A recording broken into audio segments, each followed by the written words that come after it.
Masih bersama kami di Presisi Siang pemirsa, fenomena kulminasi utama matahari atau yang lebih dikenal sebagai hari tanpa bayangan terjadi pada tanggal 9 Oktober. Fenomena ini menjadi kulminasi utama kedua yang terjadi di Jakarta pada tahun 2023.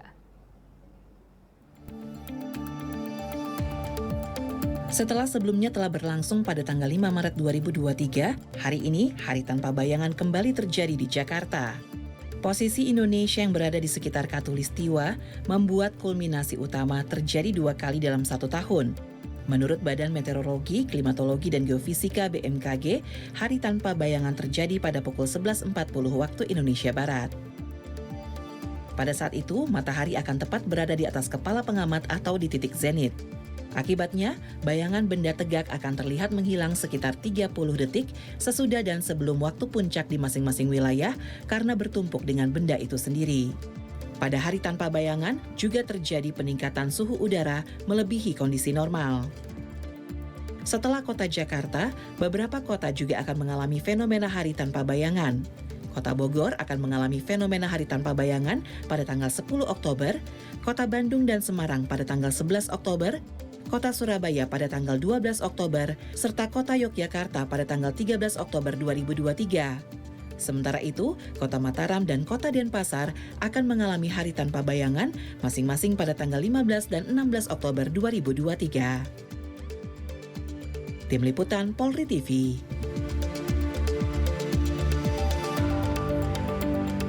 Investasi besar-besaran pemerintah Amerika Serikat terhadap energi bersih termasuk kendaraan listrik berpotensi menguntungkan bagi negara kaya mineral seperti Indonesia. Tapi itu hanya bisa dicapai bila Indonesia memenuhi sejumlah persyaratan di bidang lingkungan, sosial, dan tata kelola. Selengkapnya dalam laporan VOA berikut ini. Pemerintah Republik Indonesia terus mengupayakan perjanjian perdagangan bebas terbatas dengan Amerika Serikat. Dengan salah satu fokusnya agar Indonesia masuk rantai pasok kendaraan listrik atau EV yang tengah digalakan pemerintah Joe Biden. The template that we have for this kind of agreement might be the Japan-US Critical Minerals Agreement. The issue there being, though, that the US and Japanese economy are direct competitors in the automobile market. They're at similar levels of industrialization, and they're mostly downstream users of refined products. Indonesia is seeking to kind of move from a massive exporter of ore into an exporter of the intermediate refined goods that have higher value added. Undang-Undang Pengurangan Inflasi tahun 2022 bertujuan menggalakkan proyek-proyek hijau lewat insentif pajak. Tapi akibatnya permintaan meningkat untuk beragam mineral penting, termasuk litium, perunggu, dan nikel. Sumber mineral ini selain domestik juga dibatasi pada negara yang memiliki perjanjian perdagangan bebas dengan Amerika Serikat. Indonesia memiliki cadangan nikel terbesar di dunia. Menurut catatan US Geological Survey, lembaga federal Amerika Serikat di bawah Departemen Dalam Negeri.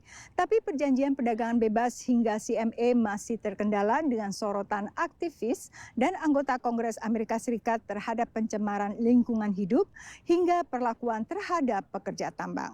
Kekhawatiran yang disingkat ESG, Environmental Social Governance alias lingkungan, sosial, dan tata kelola, yang terakhir juga terkait tidak konsistennya kebijakan ekspor komoditas dari Indonesia. For this kind of free trade agreement to move forward in a way that will allow Indonesia to fit seamlessly into U.S. critical mineral supply chains, Indonesia is going to have to provide some policy stability in terms of its own orientation towards, say, export controls or export taxes on raw materials or even some of the finished materials. Bila kendala-kendala ini bisa diatasi, analis menilai daya tawar Indonesia bisa menguat karena nikel adalah salah satu bahan penting dalam baterai EV berkualitas tinggi.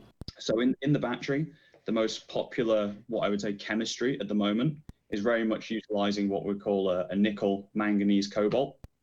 So that means you need nickel, manganese, and cobalt. But also, it's a lithium-ion battery, you need lithium.